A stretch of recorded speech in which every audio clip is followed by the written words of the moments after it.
Smart Labels proudly present.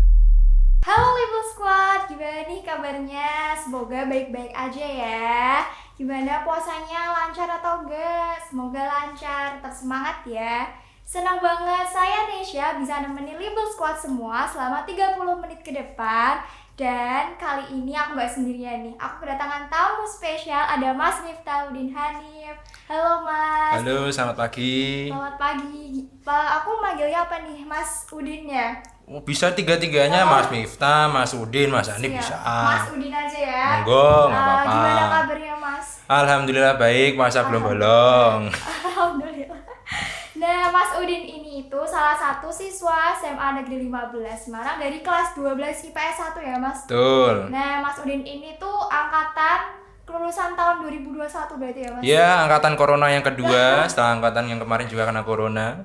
Baru lulus tahun ini berarti. Sebelumnya selamat atas kelulusannya ya Terima Mas. kasih. Nah, ngomongin masalah kelulusan, hari ini aku mau ngobrol-ngobrol, sharing-sharing sama Mas Udin mengenai tema next step. Jadi ngomongin tadi, Mas Udin kan baru lulus. Gimana perasaannya Mas? Walaupun lulus di tahun pandemi itu gimana perasaannya? Sebenarnya pandemi tidak pandemi itu tetap saja membuat saya merasa tua lah ya.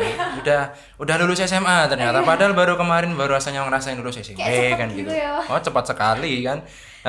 Perasaan utamanya ya otomatis kan tentu saja menerima lah ya, tapi juga menerima beban yang berat. Aduh, Menuju masa-masa di mana tugas-tugas kelihatannya 2 kali lipat di kuliah. kehidupan sebenarnya gitu Mas. Iya dong, menjelang kehidupan dewasa. Nah, sebelumnya pasti sebelum sampai titik ini kan sebelum lulus pasti ada perjuangan-perjuangan sebelumnya kayak ikut ujian. Nah, apalagi ini kan semuanya serba online ya Mas. Pasti nggak begitu mudah. Nah, proses untuk ujian ini tuh gimana, ujian online? Untuk ujian online sendiri kan sebenarnya saya nggak ambil pusing ya untuk ujian online ya. Tentu tetap dianggap serius, cuma tidak diambil pusing. Dijalankan aja seperti ujian biasa seperti biasanya, belajar dan sebagainya. Cuma ya tantangannya jika wifi saya ada kendala, terus tidak ada paketan, nah itu nanti jelasin ke guru susah. Itu dukanya ya Mas. Kalau Dukanya, sukanya apa suka? sukanya ya ngerjain dari kasur mungkin ya, Oh iya. tiduran Sambil gitu. rebahan gitu. Iya. Nah, setelah lulus SMA, pasti ada langkah berikutnya nih, next step yang Mas Udin ambil tuh apa, mau masuk universitas atau bagaimana? Yang pasti masuk universitas ya.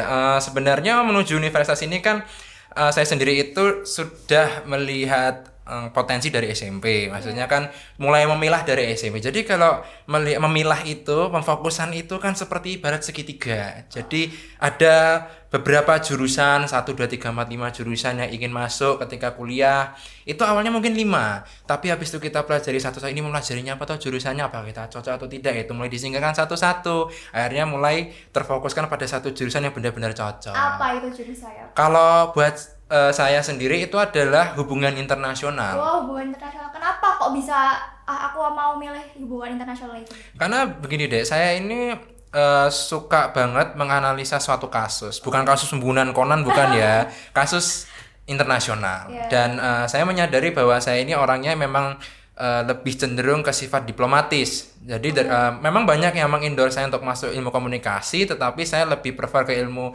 hubungan internasional karena di sana meliputi ilmu-ilmu diplomasi. Oh, iya. Dari segitiga itu tadi, dari yang dulunya ilmu sejarah, ilmu komunikasi, psikologi, bahkan pernah sempat kepikiran untuk mencoba hal yang tidak terpikirkan, itu arsitektur dan sebagainya, mungkin kayak Bapak kan di administrasi negara juga.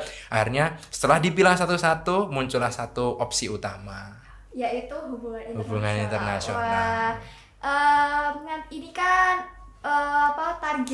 kira-kira target untuk 1 tahun ke depan ketika Mas Udin jadi mahasiswa sudah kuliah, ada gak sih target apapun itu untuk... Tentu ada, untuk target harus ada untuk saya karena itu akan memacu lah ya.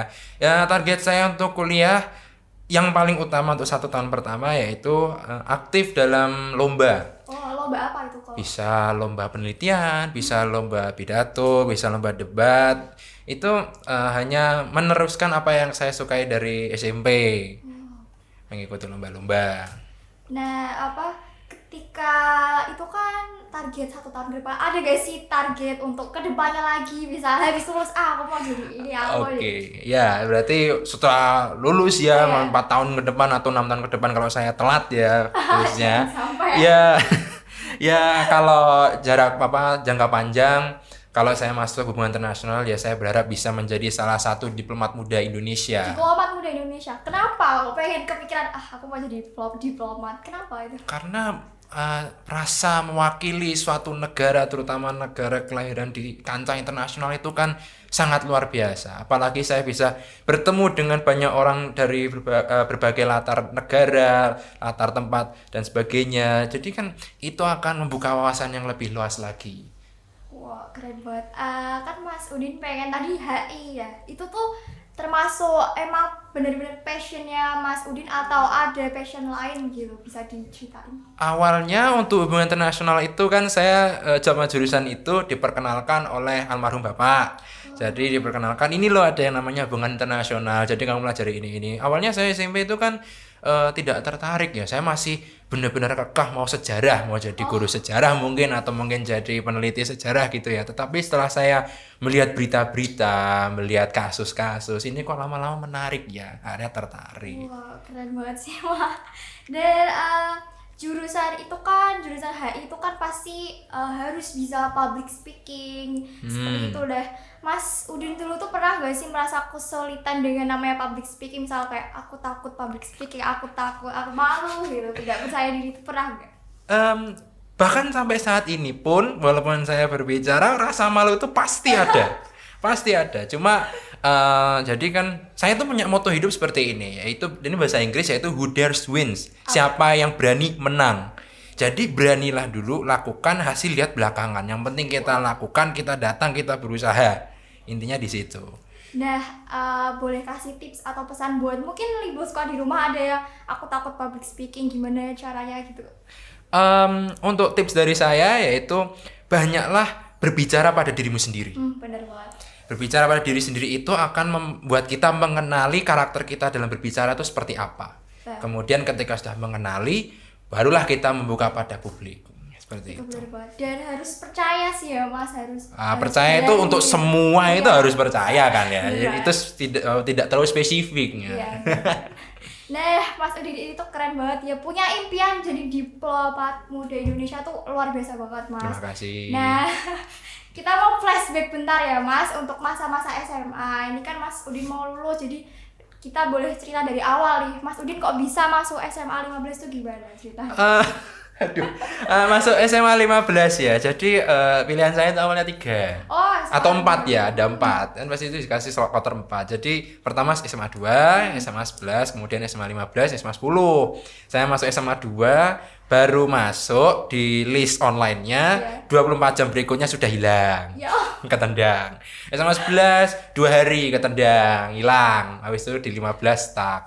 Awalnya sih aduh di 15 kayaknya nggak anu nih sama teman-teman yang lain gitu. Tapi ternyata dilalui dari kelas 10 bertemu dengan teman-teman yang luar biasa dari berbagai latar belakang yang tentu saja menarik lah ya, dan banyak sekali sahabat-sahabat yang ada ditemukan di 15. Itu dimulai dari kelas 10, mulai menerima fakta bahwa memang kalau saya sudah ditakdirkan di 15 ya saya jalani. Udah berjodoh di 15. Iya, walaupun awalnya aduh kenapa di sini ya, tapi ternyata kemudian menerima dan menikmati saja. Nah, senang gak sih sekolah di SMA 15? Dan apa momen yang mungkin setelah lulus tuh aku bakal kangen nih, momen ini tuh apa? Kangen momen ya, Dek. Kangen momen itu ketika istirahat saya ke kantin, itu saya jalan sendiri. Habis itu ada orang yang bilang, itu Udin kok masih jalannya sendiri terus ya, kayak nggak punya teman gitu, terus sering ruang guru ngapain gitu loh. Mungkin kangennya dirasani orang mungkin ya. Kangennya dirasani orang yang ribet. Ya. Kangen jam kos gitu atau enggak? Oh, jam kos sih kan saya anaknya anteng ya. Iya. Oh, anteng saya. Ya anteng di kelas aja, nggak berani ngelanggar lah. Tapi mungkin yang benar-benar berkesan ya itu adalah ketika saya di 15 ini aktif dalam beberapa ekstrakurikuler. Apa aja itu Mas? Kalau Saya dulu itu kelas 11 tuh kan mengetuai ekskul debat 15 sama ICC. Ini sweater yang saya pakai ini ya Wah, identitasnya. English Club. ICC kelas English Club. Jadi ya ketika saya memimpin suatu rapat pertemuan ekskul itu adalah momen-momen yang pasti saya kangen gitu. Wow. Nah, dulu kan sering ikut lomba-lomba juga ya Mas Udin? Iya, lumayan sering lah. Pastinya kan sibuk, aktif di ekstrakurikuler dan harus belajar sebagai kewajiban seorang pelajar ya. Mas Udin tuh pernah kesulitan untuk membagi waktu gak sih antara aku harus ngerjain tugas, aku harus ekskul, dan caranya Mas Udin membagi waktu itu gimana? Jadi kan gini deh, kita kan masih kalau sebagai siswa diingatkan bahwa kewajiban utamamu itu ya belajar. Loh, ya saya tinggal balik saja loh. Ikut lomba saya juga belajar kan. Nah, paling berarti spesifiknya belajar pelajaran kan begitu. Sebenarnya awalnya itu saya tidak bisa membagi waktu. Saya keteteran, nggak pelajaran banyak yang kosong karena lomba dan sebagainya. Tapi kemudian saya seimbangkan perlahan-lahan. Saya tidak latihan lagi di sekolah, tapi latihan saja di rumah. Latihan di sekolah kalau sudah menjelang harinya saja. Ya memang akan kesusahan kalau memang aktif di dua dunia ya, dunia lomba dan dunia kelas ya. Tapi saya percaya begini deh. Jadi seorang siswa atau siswi itu jangan mau cuma dekem di kelas stop. Mulailah mengeksplor dunia luar mumpung masih bisa dan di SMA Ya, masih Mas. muda. Setuju banget.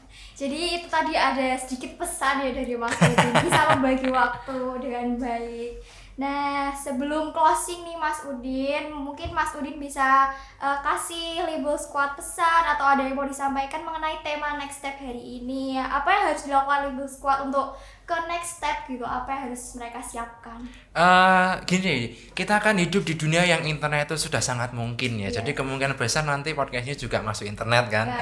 Jadi mulailah mengeksplor internet itu tidak hanya untuk nge-game, tidak hanya untuk nge-search apa-apa yang mungkin hanya untuk sebagai hiburan semata. Jadi bedakan antara nanti keinginan dan kebutuhan. Jadi kebutuhanmu berarti kan gampangannya sekarang itu sudah waktunya kita mencari-cari informasi. Kalau mau kuliah tuh kuliah di mana, jurusan yang kamu mau itu nanti kayak gimana, isinya apa aja. Itu mulai digali-gali agar nanti ketika kelas 12, entah itu semester 1 atau semester 2, ketika ditanya mau masuk jurusan apa, tidak lagi jawab, aduh aku belum tahu. Nah, jadi sudah dimulai dari kelas 10-11. Untuk yang kelas 12 mungkin tahun ini masuk kelas 12, mulailah mencari-cari informasi. Mulailah mencari beasiswa, mencari jurusan, mencari materi kuliah. Bahkan kalau perlu nekat aja beli buku pengantar ilmu kuliah dan sebagainya. Kalau mau aja sih, itu opsional. Iya. Oke, terima kasih Mas Udin sudah mau sharing-sharing, ngobrol-ngobrol, dan jujur aku dapat banyak sekali cerita dan motivasi dari Mas Udin, dan semoga Mas Udin sukses untuk kedepannya. Terima kasih, amin. Oke, Libel Squad, saatnya saya Nesya pamit, dan jangan kemana-mana karena setelah ini masih akan bahas dengan tema next step bersama host dan narasumber yang lebih menarik. Jadi jangan kemana-mana, tetap stay tune.